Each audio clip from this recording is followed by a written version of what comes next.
But then, when I got out of college, I could go out and frame houses for $7 an hour and stand out in the cold, and I didn't want to do that. So I ended up at Lincoln Laminating building countertops.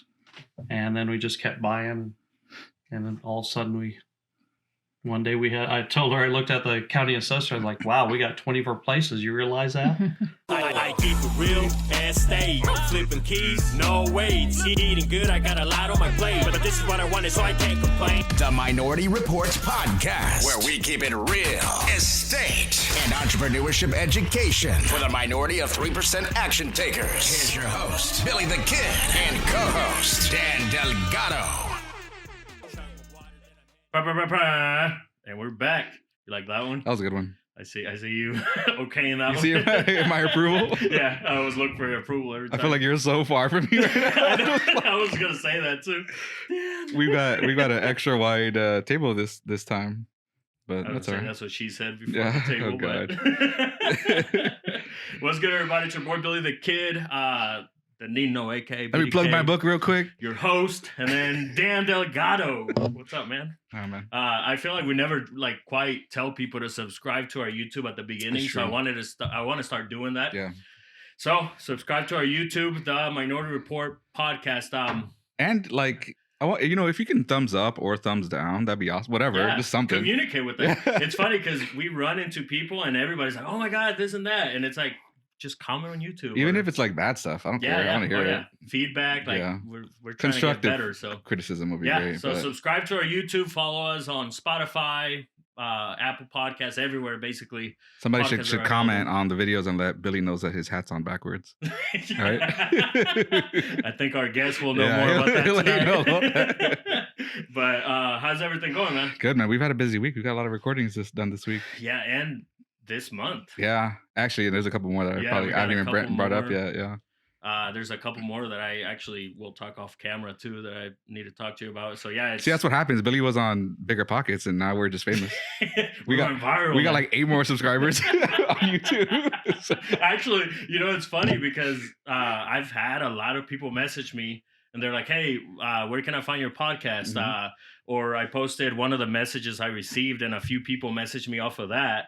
They're like, hey, what podcast was, who so-and-so talking about? So yeah, no, well, check us out. There's a few Minority Reports out there. We're the Minority Report. We're the main one. The Minority, DHA, the main one. It's funny. We probably could have done that. Yeah, Too late now, but...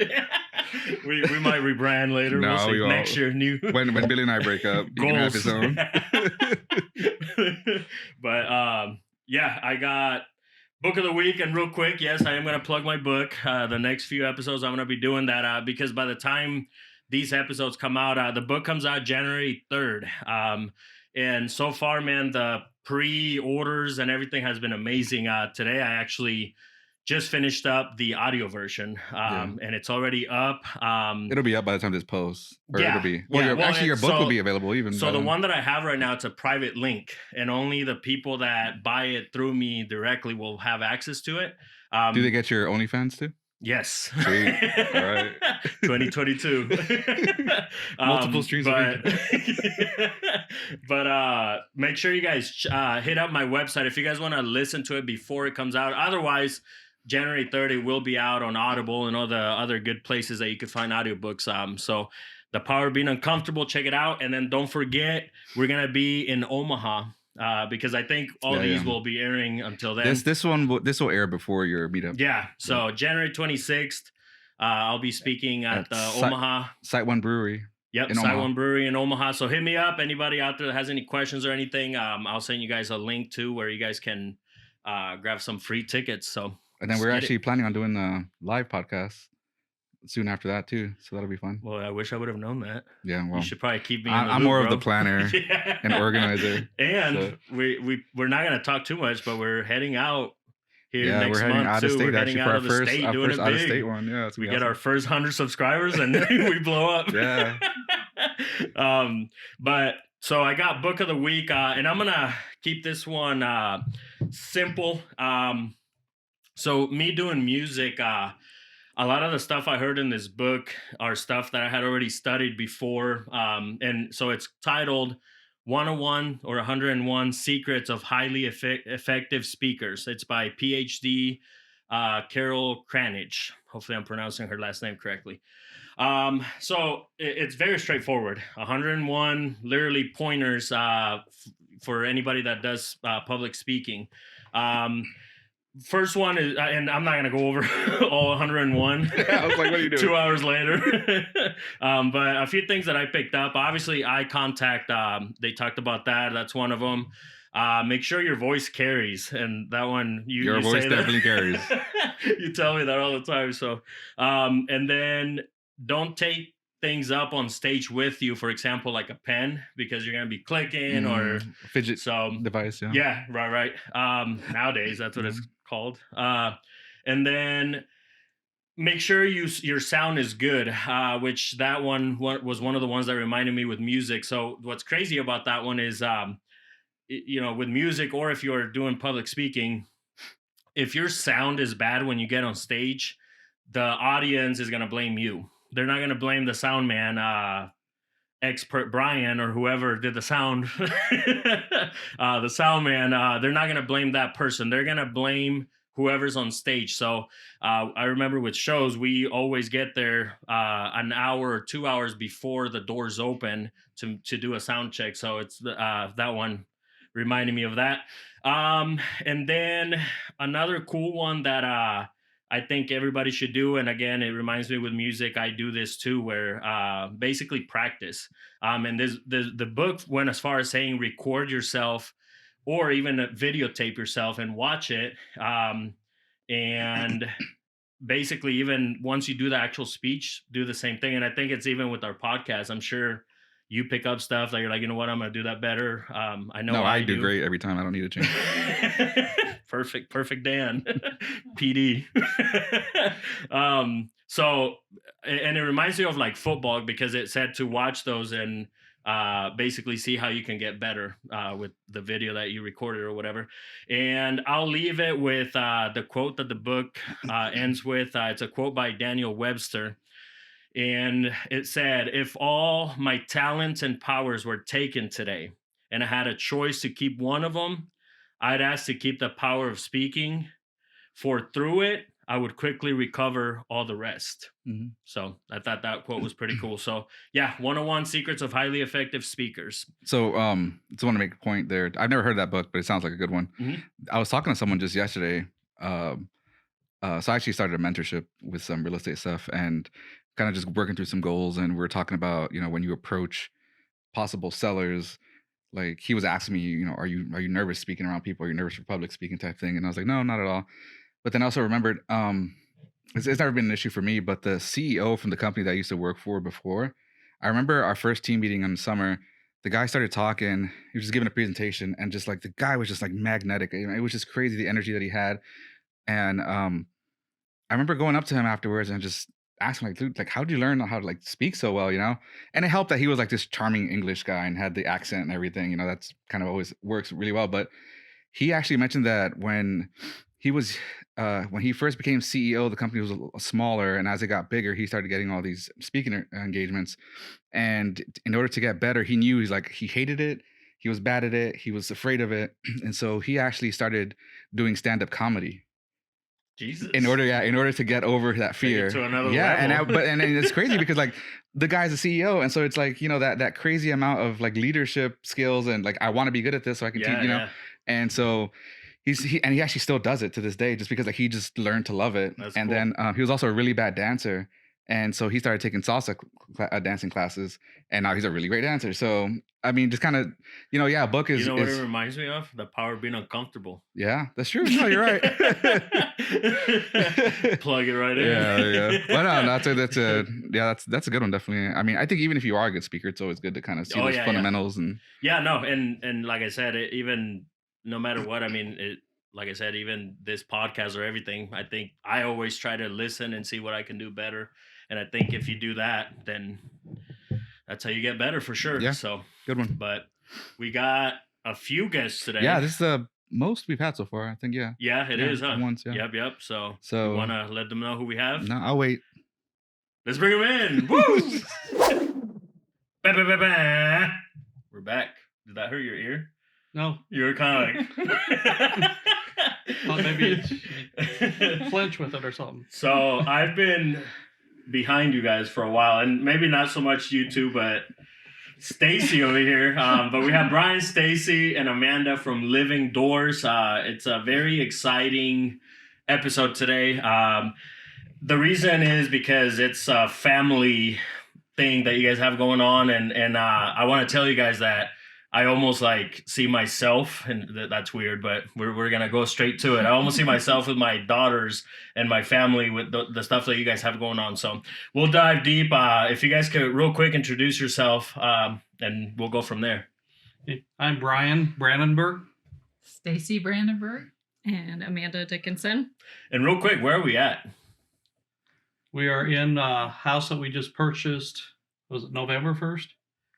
And thought we'd be a good place for us to do a podcast. Yeah. It's actually interesting what you guys are wanting to do with it. I want to come back around to that because I don't think we've had that scenario on the podcast yet. But we'll definitely. And with that scenario, is that the first time you guys do that type of deal? Or Yep. Yeah. This is the first time. You say it kind of like, yeah.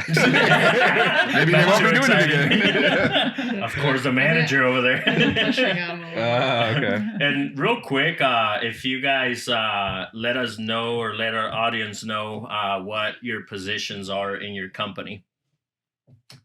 Yeah. Uh-oh. I own Living Doors Real Estate, which is a property management company. So I'm a real estate broker there. And they're not really in the company. They have their own company that I learned from. You guys. We have BSC Remodel, and Amanda manages a bunch of our rentals for us. So, and then Stacey does the work and helps me out too. I mean, and off camera, we found out we have something in common. We both work in IT. Yeah, so good for her. Yeah. And I always like to take it way back. If you guys could let our audience know where you guys from, and or if you're in Lincoln, let us know you're in Lincoln. But otherwise, where are you from? And how'd you end up in Lincoln? I grew up in Staplers, Nebraska, and Stacey grew up in Garland, and we both met in high school. And after that, then we went to college, and then we bought our first rental later on. So, what year was that? Bought our first rental? Yeah. Bought our first rental or graduated. Rental. It was 87. 87? Okay, wow. So since 87, huh? So Amanda wasn't even born yet, right? Nope. That's awesome. And where did that idea come from? And I guess before that, what was your growing up? What was it like with your parents? Was it just the regular, typical go to work, or go to school, get a job, or how was that? My family, my dad worked for Burlington Northern, and my mom was a stay-at-home mom until we were in middle school, and then she worked at a candy factory. So they were just hardworking people. Yeah. My father worked at Hughes Brothers and served there, and then in the evenings he'd come home, and we had a garbage business, and he had like 5 or 6 rentals, and had a mowing company. We mowed, so worked a lot. I always like to ask if there was already rentals or any real estate involved. What was the learning that you learned? Like, what were some of the stuff you learned from that, growing up in that? Nothing. Well, I mean, I was pretty young then, really.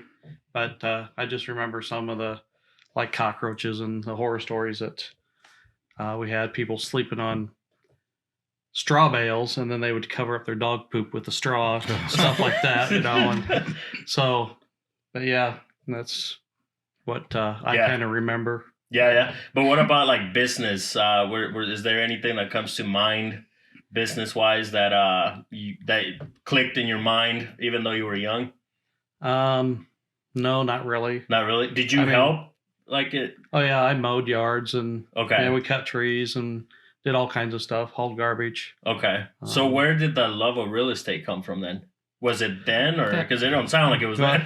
No, not really. The idea came, I went to Southeast Community College in the computer programming department, and I had an accounting teacher, John All, and he had suggested in our accounting class that it's a good idea to own a duplex and live in half and rent out the other half, and that was a way to make your payments. So our first place was a fourplex instead of a duplex. Nice. The house hacking and IT class. So did your professor, was he doing that too then?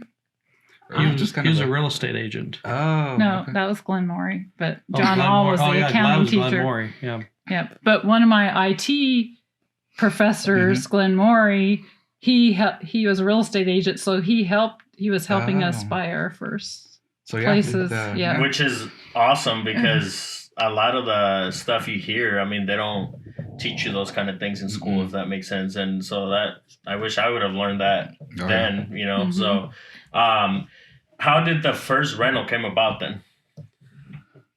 Well, in '86, she bought a brand new Firebird, and just got out of college, was making good money, Had to spend some money. had to spend some, you know. Balling out. And all of a sudden, we're just like one day, why the heck are we driving money? Yeah. I like that. And I don't think we even stuck 10,000 miles on it, and we sold it and bought this fourplex. Okay. Oh, wow. And you guys lived in one unit. Right. Okay. And Uh, it needed work too. Lots of work. And he went through Southeast Community College in building construction, so Nice.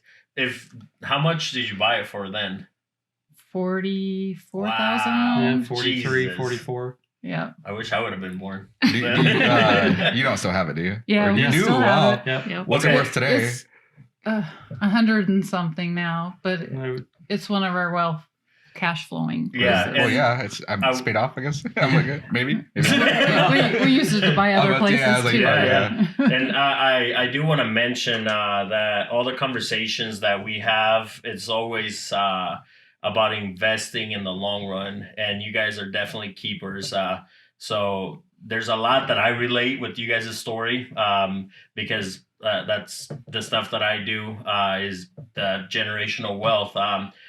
Can you give us some pointers or some pros and cons on or actually, if you could tell us why you decided to go that route and not doing flipping or any other models, wholesaling or whatever else? I think it was for the long term to be on our own. Yeah. Yeah. I mean, you know, for retirement too. And but then, you know, when I got out of college, I could go out and frame houses for $7 an hour and stand out in the cold, and I didn't want to do that.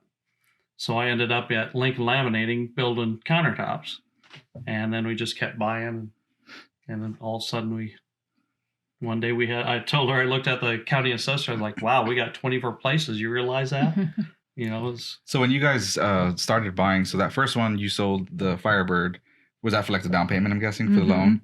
So Yeah. then you guys leveraged that equity to start like using that to buy more? Or? Yeah, and when in the 80s, you could leverage the equity in your places without, like now it's harder to do that now, to put that, I don't know, you could combine properties into one loan or whatever and leverage the equity on this property, on that property. So you didn't have to put any more money down. Does that make sense? Okay, yeah, that makes more sense. And Yeah, you you can't do that now. No, Yeah. I've never even heard of anything like that now. Yeah, I mean, What were the interest rates like back then? I recently just found found our first loan document from that place. It was 9%. Really? Yeah, it was high. That's why I was wondering if it was up Because there. remember Yeah. in the 80s, Dang. 16% interest before we had bought this was not uncommon, you know. Wow. I don't think. But That's like a private money. Seriously, Yeah. seriously. So, and here we are crying about the I know. percentages Yeah. nowadays. That's awesome. Yeah. So after that fourplex, what came next? we bought a duplex, Yep. a Bunkie Circle. And real quick, before we build the story up, how many units do you have right now Oh, 60, 60 some, something like yeah. that you guys own? Yeah. And then Amanda, you do the managing. So you obviously manage theirs, and then you do your stuff. If you could elaborate on that. Well, I manage about, it's probably sitting at I think it was like 135, 136 that I did today. had By a lot yourself? Or yes, by myself, and I have a virtual assistant that helps me with a lot of online communication. Oh, okay. So we asked them about, what was it growing up with, what was it like in their household growing up? What was it like for you growing up with parents who were already like pretty well into the investment thing? Was it drilled into your head or? You can be honest. Yeah. So that's kind of my story on all of my marketing and stuff too, is that I grew up in the business. There's pictures of me as a baby sitting in a toilet, pictures of me fixing doorknobs. It was a new toilet. One of the exciting things of my brother Zach and our childhood was them buying houses and us going through them and finding all the junk that was in them. And Yeah, always there is a lot of junk. treasures. Yeah, it's always kind of fun going through that. So we did flip some houses along the way too, or we'd have a new project each summer, and so Zach and Amanda would go with Brian in the summers. We didn't have to have daycare because they went with him, yeah. so they'd be in a different neighborhood in Lincoln working on a house, and they get to know the kids in each neighborhood. So did you hate it as a kid, and now you're appreciative of it, or how does Yeah. You're asking all the right questions. I think as a kid, I wanted to run around with the kids like everyone else would run around with their friends in the towns or stuff. And we lived in the country, so we weren't in town to run around with anybody anyways. But yeah, I went to high school, or during high school and stuff, I told them that if they, in their will, if they gave me the properties, I would sell them. Oh, wow. That's hard. You're gonna stab in the heart. Okay, real quick, how did that feel? Because, with my daughters, I'm like... What was your response? What was my response, Amanda? This is a family therapy session. He said he was going to put in the will that we couldn't sell. Oh my God, awesome. I'm going to do that. So basically, real estate investing deprived her of a childhood. Yeah. I thought so. But she had some unique summer. I mean, yeah. But then I went to college. I was undecided, went for business, then eventually, and then I don't know if it was junior or senior year, I decided just to take a real estate class that went towards my business degree, and decided that I wanted to have a childhood like them for my own family and not have to work at a 9-to-5 all the time. So have you ever had a 9-to-5? Yes, I did work at a surety, which is where my mom worked for 3 years. And I was kind of I was getting my broker's license and building up Living Doors while I was working there. And before that, I think there was a story that you guys told me that you weren't too, like, basically you thought you were just going to have your 9-to-5 life and kind of, can you touch on that story a little bit? Yeah, Because basically you weren't too happy with real estate. You're kind of like, I'm not going to do that. You kind of took your own. Yeah, I worked at a credit union in college, which I really liked being a bank teller. And I tried to apply for a manager position there. Didn't get that over somebody who hadn't worked there, or I had already graduated and they hadn't yet. So didn't get that. Then went to a surety and I tried for promotions there as well and didn't get any of those either. So I guess that kind of just pushed me more to get my broker's license and get that started faster. Yeah. And how was that like after was it like a climax moment or like a realization that you realized, like, you know what, I think, like, how did you decide to kind of make your way back to real estate after working?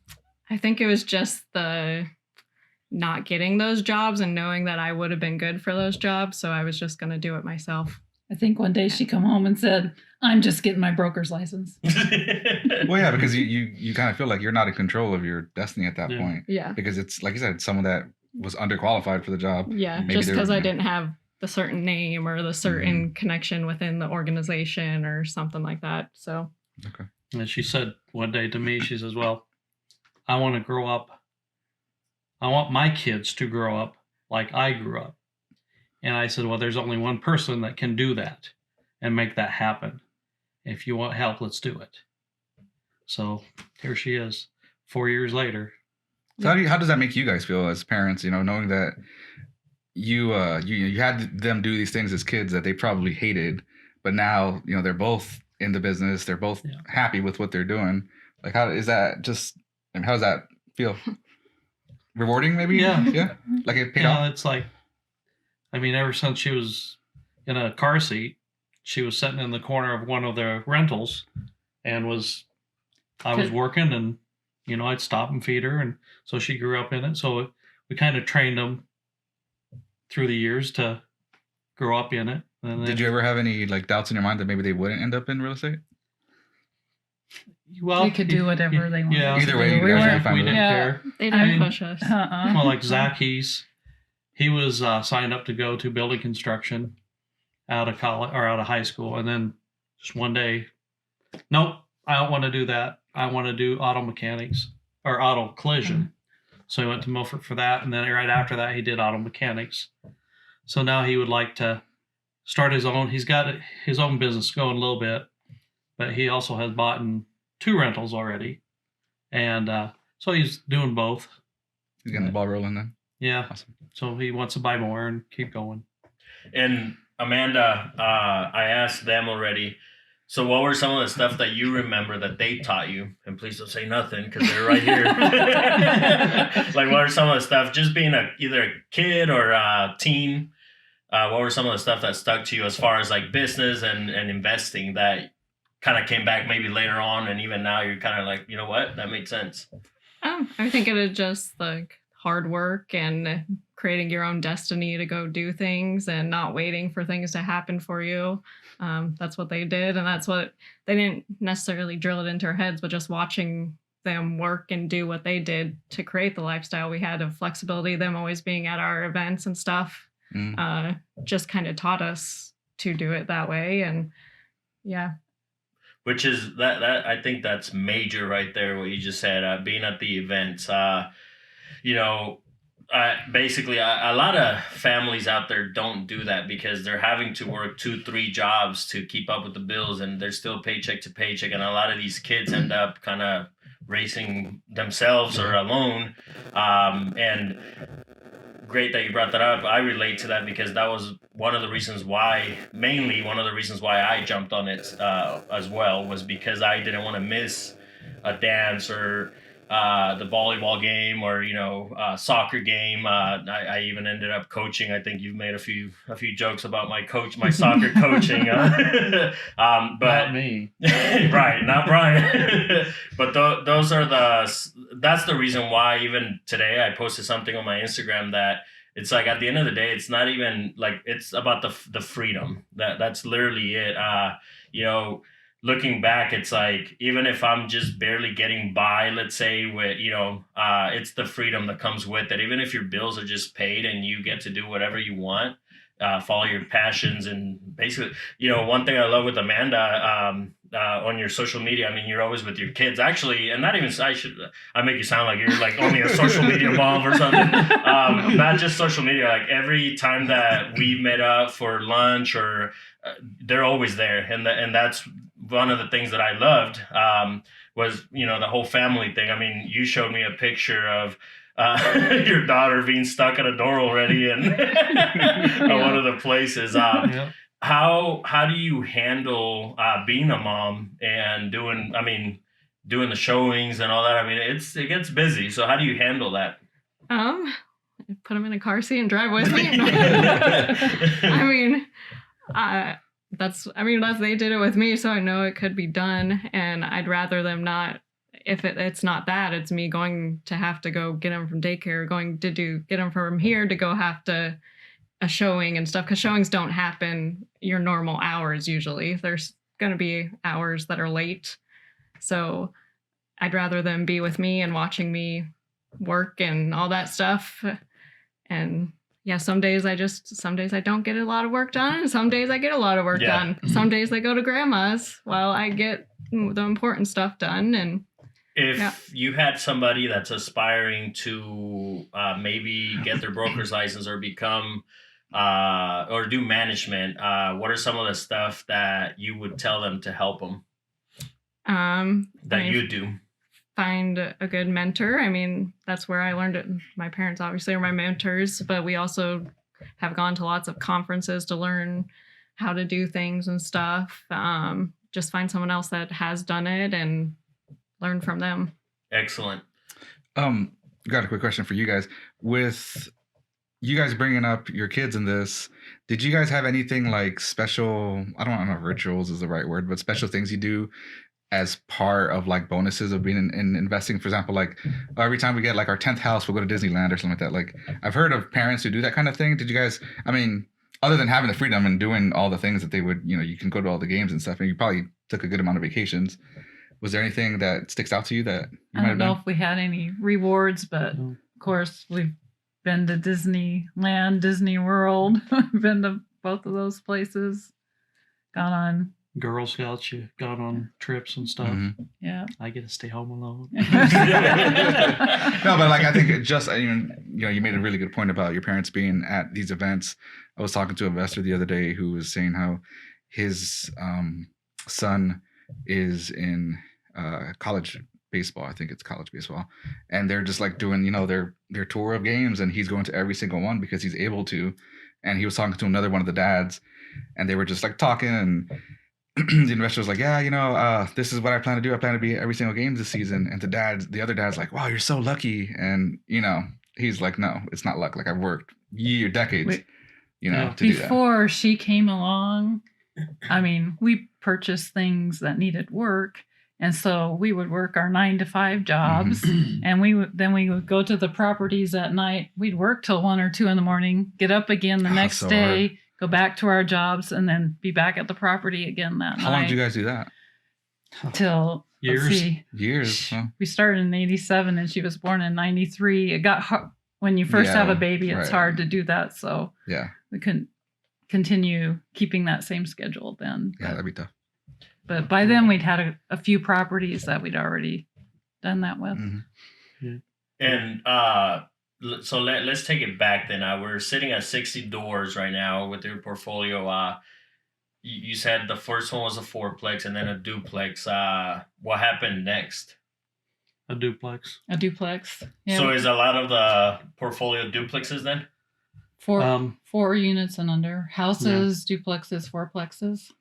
Yeah. And can you talk about that right there? Because I think a lot of times, a lot of the investors get carried away with, I'm going to go out and buy nothing but multifamilies, 80 units and up, or, whatever crazy number. Basically, if you could let us know how you make that work, how do you make single families and duplexes and fourplexes work? What are some of the stuff that you've learned just basically pros and Do you cons mean in about terms just of like scaling them? scaling, and also just how, like, basically what are some of the stuff that you've learned that you compared to like a big building that you'd rather do the single families or duplexes? You don't have as Well- many tenants in each place to manage, which makes it better. Yeah. You mean for less complaints? Like For they're not less- complaining on the other tenants. Yeah. Like upstairs, Some downstairs. noise Gotcha. complaints. And I've never stuff thought like of that. Yeah, because Yeah. people always kind of like rag on the single family and the small multifamily, but that's true. Yeah, you don't have to worry about those things because And- when Yeah. you share walls, it's a whole different. People are staying longer probably in a duplex or a smaller unit. I mean, they have tenants that knew me probably when I was 5-10 years old. So they stay longer in the smaller places as well. So you guys have intentionally stayed within that realm that you're in right now. We have. Have you ever like But- thought of dabbling in bigger things and maybe like just kind of pulled back from it? I don't think we've ever really I don't know if considered we a ever big. had a offer to buy something bigger, I guess, either. Or We gotta But- go out and get it, Brian. Yeah. Offered.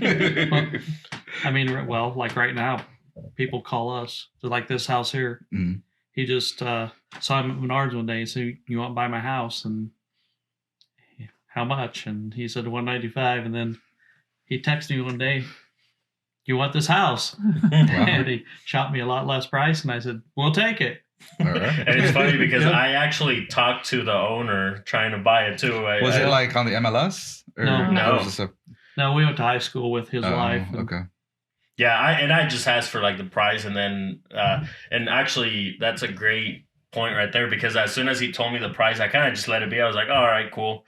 But you ended up getting it for lower than that price. Yeah. So that's the other thing. Never be scared to throw numbers, because I mean that's kind of how your conversation went with him, right? Like you gave him that offer. You're kind of like, hey, I mean, I can give you this.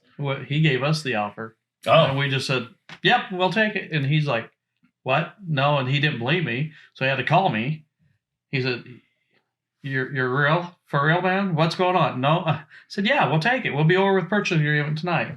And boom, so got it signed. Huh? So, what are you doing with this house? I think that was one of the things that we wanted to dive in. I did want to circle back around to that. We don't hear about it too much, but if you can kind of explain, you guys bought it in November, or you closed on it in November, and then when we got here, there's some people kind of walking through what was going on there.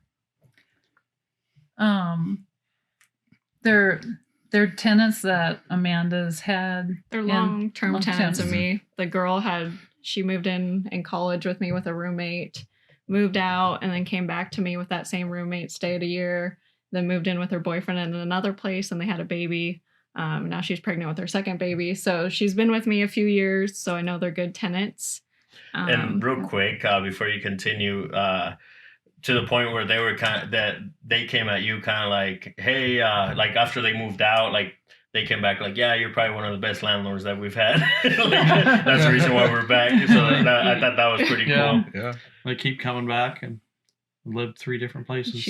Yeah, I just keep moving her, and she don't have to apply to any other rental places. And I know that they asked me about a rental rent was way more expensive, so I knew that they were probably looking for a bigger place and could afford a bigger place. And my mom's been talking about selling houses to our tenants we know are good tenants, but maybe can't come up with the down payment or have a credit score to get into a loan through a bank. But we know they're going to pay the mortgage to us. So they're going to act as the lender for our tenants then to purchase their first home. That's such a cool perk for your tenants. I mean, obviously they have to, good ones. Yeah. But so you guys are gonna plan on carrying the loan on it. I don't know. For me, like that just seems like out of this world for me, because I'm just like, you're just so used to banks doing that type of thing. And obviously you have to have that trust in there too, but like, how do you structure something like that is it exactly how a bank would do it, or? We don't know Figure it out. It's something new. Just started. Yeah. I don't know the answers quite yet, but is that something that you guys are thinking of doing? I've been throwing around this idea for a while, and you got it from Mr. Landlord, right? Dixie Decker and Lou Brown. Brown, okay. But also, our son's been in that situation too. I think some of it came from that too, where he's got 2 rentals, but he doesn't have a high enough credit score to get a loan, but he has no debt. Mm-hmm. So that's why his credit score is that high. Yeah. But I know he's a good risk because he's got rent. He's got rent coming in. He's got a W-2 job, and the bill. He's making more than what I his guess payment he's not would be. He's not a good risk for a bank, but I can see he is a good risk. Yeah. And going forward, because I know you guys are actively buying and stuff, is that kind of like an exit strategy that you guys think we'll be using later on more, and otherwise, if you could touch on, what are some of the strategies that you guys have thought about owning all those units? What are some of the stuff that you guys are thinking of doing since your career has extended this long? They'll probably get inherited, I guess. Yeah. I don't know. Yeah. So you got and see that, and I love that answer. I trust me, I love that answer because that is them with me. A few years right. ago. right. Well, no, I love that answer because that's you literally just hit it with the hammer with the generational wealth, and that's what it's all about. At the end of the day, that's what it's all about. So I love that answer, by the way.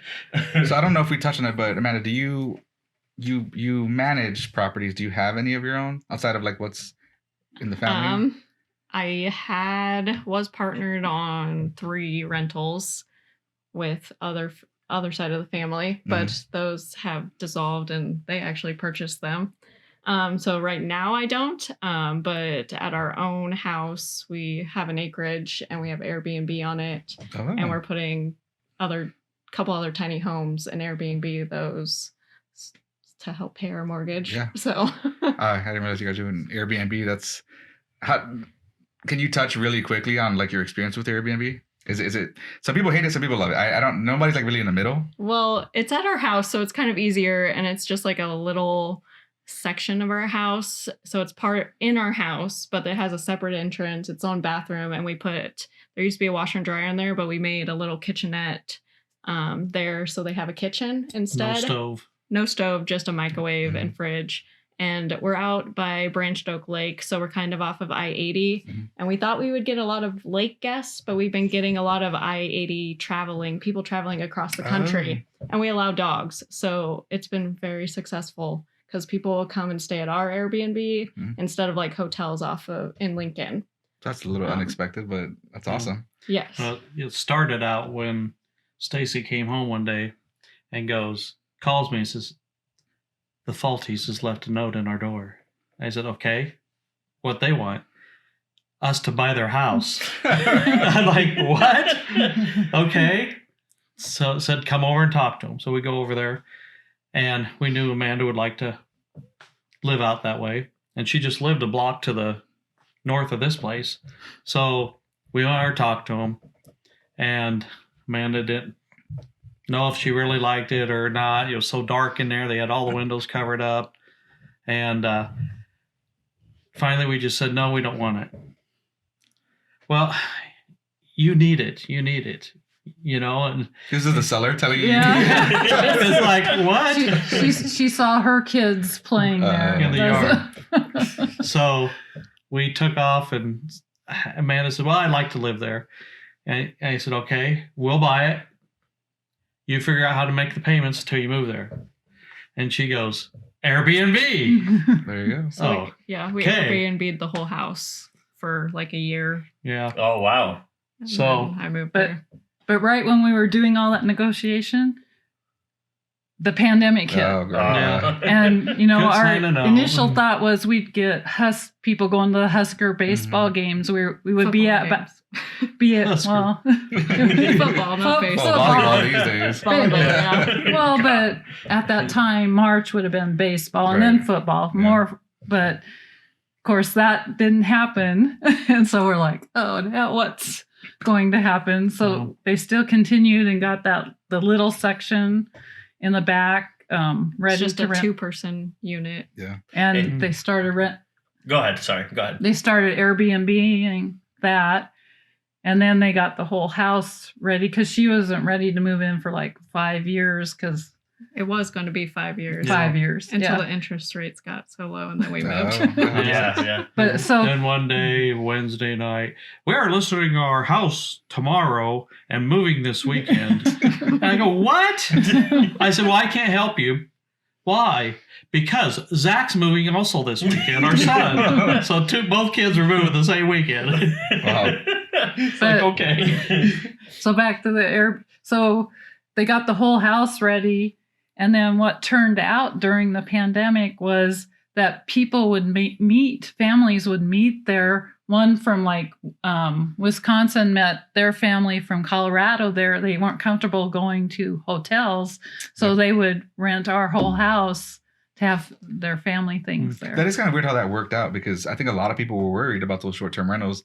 Like, oh, nobody's going to be traveling, so it's just going to stop. And I know a lot of people who had their best years in the last 2 years through short-term rentals because people felt way more comfortable being in their own space as compared to a hotel, which, I mean, I don't know what the cleaning standards are at Airbnbs versus hotels. I would imagine they're similar in terms of like what you do, but there's just so much more traffic going through a hotel as opposed to a house. So yeah, that's awesome because I've heard a lot of people say the same thing that they didn't expect it, but had great years. And you're building a second unit, right? We're working on one. We moved a garage from one of the properties they bought, and we already have like a front door in it and gonna make a tiny house out of it so we can move the Airbnb out of our house onto the other side of our property. So, because I think it does deter some people that it's in our house. Mm-hmm. So, how big is this tiny home going to be? Or how small is it going to be? it's pretty good size, actually. It's 12 by 24, 12 by 20. That's pretty good for a Garage. It's tiny pretty home, big. yeah. Yeah. It's a garage. Yeah. Yeah. Yeah, that's interesting. I've got a friend who's actually looking to build like a community of those tiny homes, and it's crazy how like they're actually getting really popular. And I think it'd be interesting to see how the Airbnb thing works with that, because people, like for me, if I wanted to live in a tiny home, I would definitely travel to an Airbnb to see what it would be like to be in that type of space and see if it would work for me. So that's another great idea to have. Yeah. So I don't think we've had, or maybe we have, but you mentioned 2008. If you could touch on. No, nobody's ever brought it up. This is first time that somebody brings it up, and obviously with the experience you guys have already, how was that? What are some of the stuff that you learned, and was that a good time for you? Did you buy more, or did you buy less, or how was that? No, we didn't buy, I don't think, anything for quite a while there, but we were giving probably more for properties, and not giving more, but we had more of a loan on stuff than what the older people have that started way before us. So they could drop their rents and we couldn't, because we still had this bigger mortgage. But so that's why I worked in the evenings fixing our stuff up, and then during the day on other people's stuff to supplement that. Yeah. So you didn't lose any property. We didn't lose any property. But you didn't buy any either. But we had to, those units that we had with this organization in town, we had to rehab them because they were kids. Rough on them. They were rough on them, yep. So having that many come on the market in 2008 was a big deal. Yeah. Did you guys scoop a lot up then afterwards, like when things got to kind of settle down? And I don't think we, just one here or there every couple years. Yeah. But we didn't go gangbusters on anything. So was there anything from 2008 that you guys learned that maybe you started implementing that helped you get through 2020? Great question, because even with, you're like, I always ask good questions. But because with COVID, a lot of people have done certain things moving forward. So yeah, great question, Dan. Finally, a lot of people that you ask a great question. A lot of people that we've interviewed haven't done it long enough, or maybe we haven't talked about it. Having gone through 2008, is there something that you learned that? I think reserves are important. Mm-hmm. And there a sometimes you might push yourself, self with less reserves than you really need, and you don't know that COVID. What's your guys' like rule of thumb for reserves then? I think about 3 months. 3 months worth of expenses. Expensive. So I love that answer because, and that whole thing, because I've had that question a lot of times from younger people that want to get in, and which I'm young, by the way. I don't know what I'm saying. Younger yes, people. You are. But I get that question a lot, and honestly, and nowadays with all the stuff that goes with, no money down, which is, it's possible, don't get me wrong, there's ways out there, but my answer, and hopefully you guys can add on or tell me what you think, but my answer is always have the down payment saved up, and then I'll say 20 to 25,000 reserve. And the reason why I say that is, and even with one of the duplexes that I purchased, everything was brand new, right? Or at least working. Like when I had my guys do my inspections, everything came back fine. Well, after purchasing that duplex, they had redone the floors, like all these great things, beautiful place. The water heater went out. And, thank God with my experience, it wasn't like a huge thing, right? After the water heater went out, something happened with the plumbing in the kitchen. So we had to kind of tap into the plumbing, and then something with the electrical. So you do the math, and I thought I was buying a place that was going to be ready to roll with no problems. Well, those things came up, and that basically taught me that, where it's like, you know what? And that's why I love your answer, because you definitely do need to have reserve. Again, let's be realistic here. And then I think you do find ways to buy later that are not your norm, like no money down, but reserve is king. Cash is king, especially when you're getting started. And if you guys could elaborate on that, Dan, you too. I mean, I don't really do rent. I don't keep my houses. Right. So I do have reserves for it. But just the idea behind it. Yeah, it makes sense. You never know what's going to happen. I mean, for me, I guess I've never bought a place that's like that new where I don't have to worry about those type of capex expenses. But I mean, like I said, I guess I've never really thought about it. It's because the buy and hold hasn't really been my game. But it's good to know, from some. You go through a 2008 or a pandemic, and it becomes important. Yeah, no, that's great advice for. And I know I watched one podcast where you guys were talking about Dave Ramsey or not, but it actually ended up being a blessing. We went through Dave Ramsey, and we had car payments, a couple car payments, and. Cable. We go out to cable. She remembers that one. You got rid of the cable? We got rid of the cable. She remembers that one. We still don't have it. I love that though. I love it. And we were going out to eat for like all our meals and stuff. I don't know if we ate at home much during that. When you're working on your places and stuff. Usually, yeah. And our church had Dave Ramsey, and we're like, oh, I wanted to help the pastor out, so. I signed us up to go. Well, we started going to the classes and then we started paying off our cars and stuff. So we were down when 2008 hit. Our personal debt was way down. Wow! So it prepped you guys. Somebody was looking out for us then, and then we had to pick up a few extra jobs and stuff to not lose anything during that time, but. Yeah, it's funny you mentioned the podcast that we did because anybody out there, if you guys haven't checked it out, we did Kiyosaki versus Dave Ramsey, which, like I said, I think it all depends on where you're at and what you're trying to achieve, and I think a lot of times you can mix a lot of those. Yeah, you can. I think I've read both books. I've read both books. Yeah, I have too. I want to say a few years we tried the Dave Ramsey envelope method, and we did pretty well with it. Didn't get completely out of debt, but it helps. I mean, the mindset definitely helps you. Pay off a ton of debt. You had your man purse too. It's not like his fanny pack. But I mean, getting yourself out of the car debt and stuff frees your money up for investments. I love that, and definitely, I think if you're starting out, that's definitely the stuff that you need to do. Is you need to have the least amount of payments as possible. I mean. It is what it is. You definitely have to do a lot of sacrifices at the beginning to get to a position where you guys are at. I wanted to ask you guys also, what are some of the stuff that you consider your success habits nowadays? On a daily or some stuff that you guys do, maybe mentally or to keep you guys going. I know Stacey mentioned you finised my book today, right? And you were on the treadmill. So is that something that you do? And not, my book, but also is that something that you do often where you read, which is amazing, by the way. I do audiobooks on the treadmill and I can barely keep up.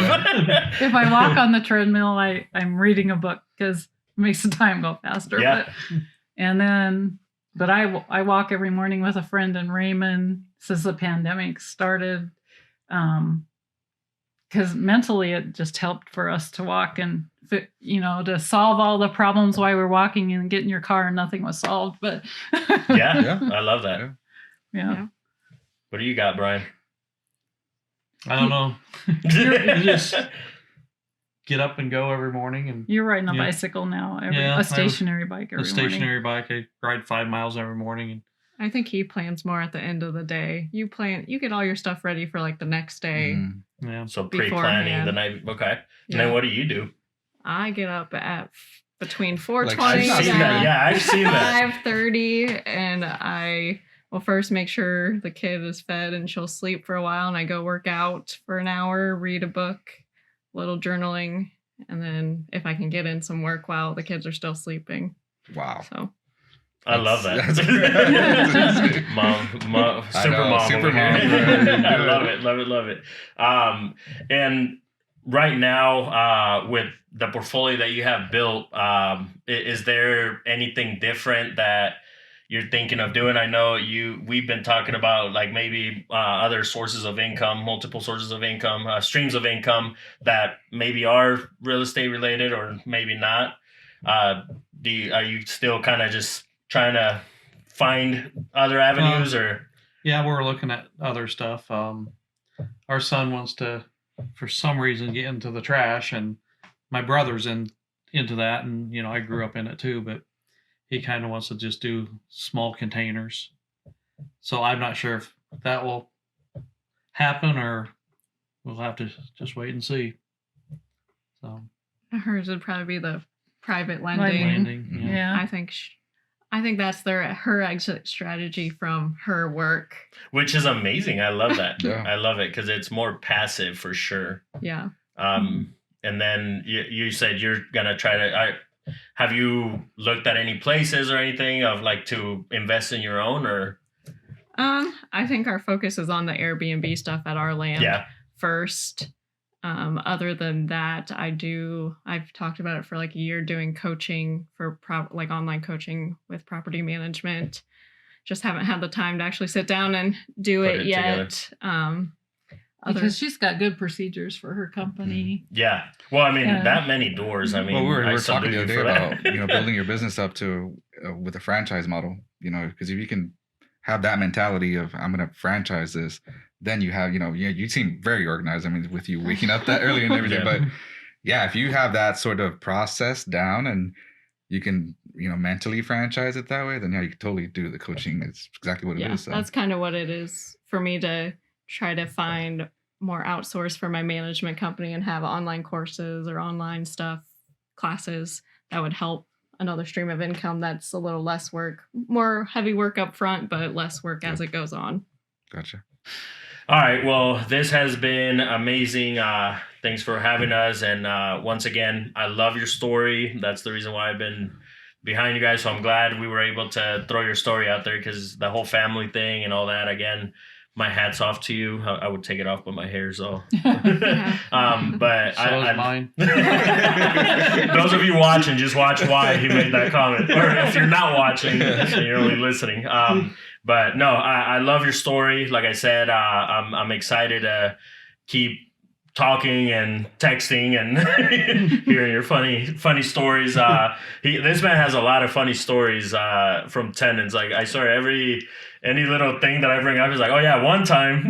So I love those stories. But at the end of our show, we always ask our guests 3 questions. And the first question that I have for you guys, if we were to look at your younger self and give some advice, what would be that piece of advice that you would give yourself?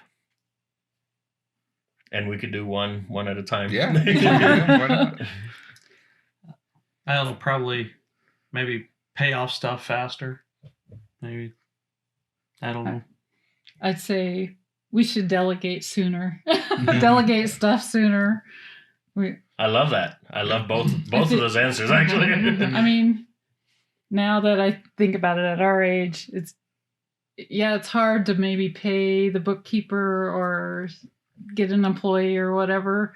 But if you start doing that sooner, you can build your business bigger by having more help. I love that. And before we move on, because your model has been pretty hands-on. So if you could real quick give us some pros and cons on that, because you guys are very hands-on, which is great. And it worked, right? Like, you guys are where you're at because of the model that you guys have. So because there's different ways to do it. And I think a lot of people get caught up in, I'm going to hire out, or, but your model has worked and you guys are very successful. So if you could give us some pros and cons on actually being in the business the way you guys are involved. Well, the con is you get to our age and you have to find somebody to do the things. We can't keep doing those things. Yeah, with that many units, it's hard to do everything. And then I do the maintenance on her stuff yet. So that's even doubled more. And so it's but she's done a lot better job, and maybe she's heard us say it, of delegating some stuff or got her VA hired a VA and looking at other hiring, just like subscription companies even, to delegate some of my work off, and trying to push him to delegate his work off. But that's awesome. Go ahead. We've found concrete people. Well, yeah, here I am. I actually did the driveway in this house, so that was awesome. So then, if there's anything that you could have done, I mean, I kind of feel like you really seem to have learned like what to do and what not to Like, do. soaked up game But still, really is there anything well. that you would have changed? No, but maybe a lesson to my younger self is just not caring or not trying to be normal, or it's okay to be weird and it's going to pay off later. Don't worry about that when you're younger. Yeah, for sure. It's hard to tell a kid that, like, I oh, know. Yeah. I know. Yeah, and you guys talked about cons. What are some of the pros of being hands-on? You get it done the way. Mhm. Get it done right. Yeah. Right. Well, it's done. I can go do it now, where I'd have to wait a week maybe And for then somebody else to do it, or you keep more of the cash flow too, obviously. Right. You, and plus your equity. then I get into the house more often Mhm. and see stuff. So that's Love a good it. thing when you're You know. starting out to get that work equity and Yeah, that sweat and equity. that's something I always preach is, you want to get into this game, especially if you're coming from nothing. You have to hustle. You have to work. Bottom line, I mean, you're going to have to paint. You're going to have to do flooring or, whatever it is that. But once you get to that next level, then that's where you could start hiring out and kind of being more hands off.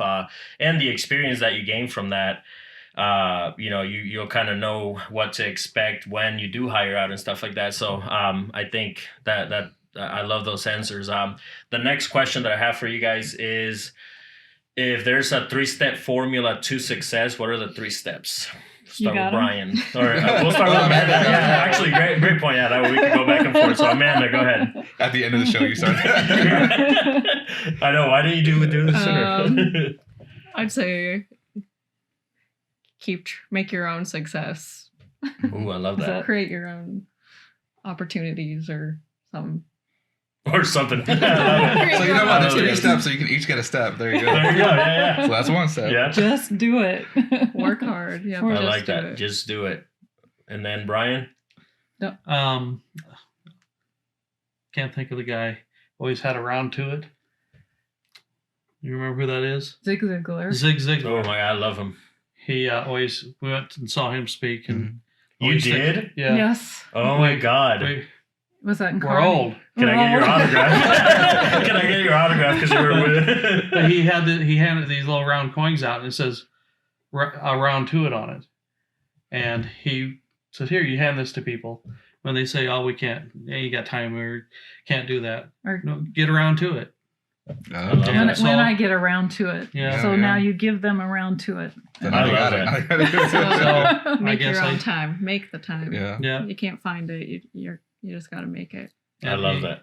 Even in high school, I think he spoke at a Conklin deal. We was at.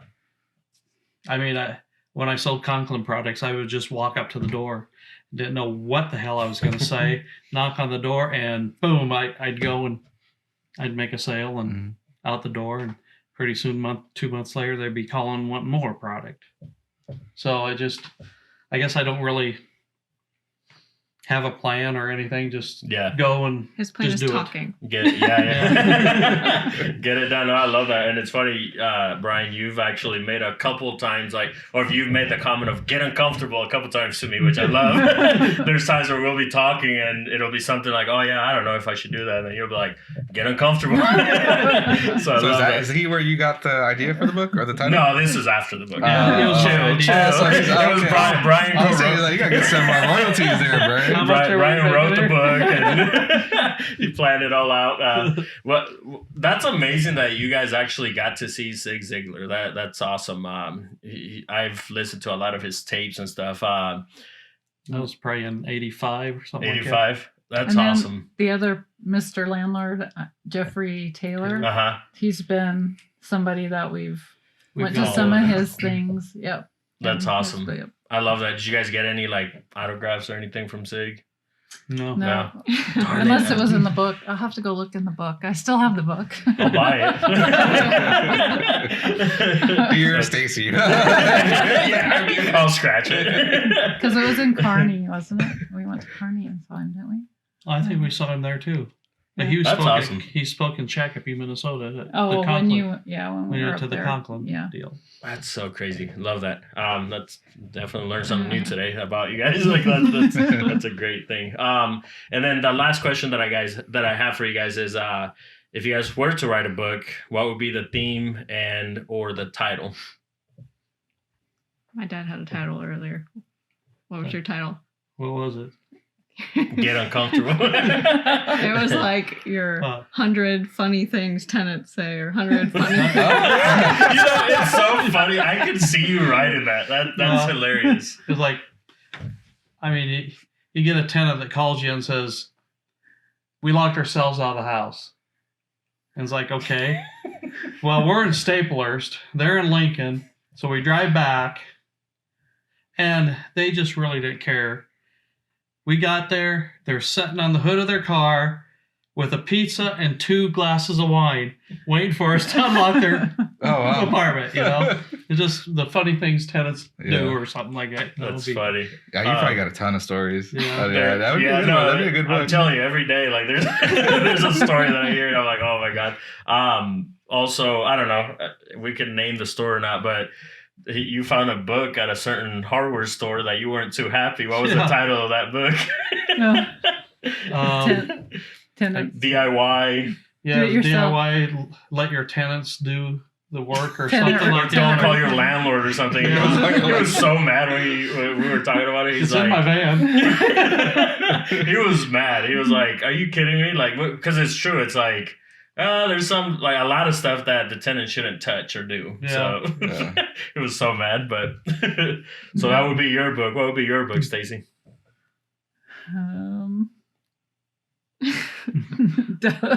Something with delegating. Delegating. That doesn't happen. I like it. And then you? I'll just say, like, live free, because my mission in my company is I create the opportunity for my residents and owners to live free. So Yeah, I love that. something like that. Love it, love it. And then Dan has a couple questions to finish the show. Is there anything that our audience can bring to you that would be of value in either of the businesses right now? An assistant for Stacey, I know you. Yeah. I'm really busy right now, so. Well, so, like, is there anything that you could use that would help you not as busy, or Babysitters? babysitters? There you go. Well, so you got the grandparents for Yep. right? Any That is maintenance workers? We're always looking for people to help with maintenance. How do you feel about that? He's our main maintenance guy, but he can't be there everywhere. And I mean, I have a lot of units now, and sometimes we got multiples turning over at a time. So You know, we're hiring the plumber, the electrician more, stuff like that.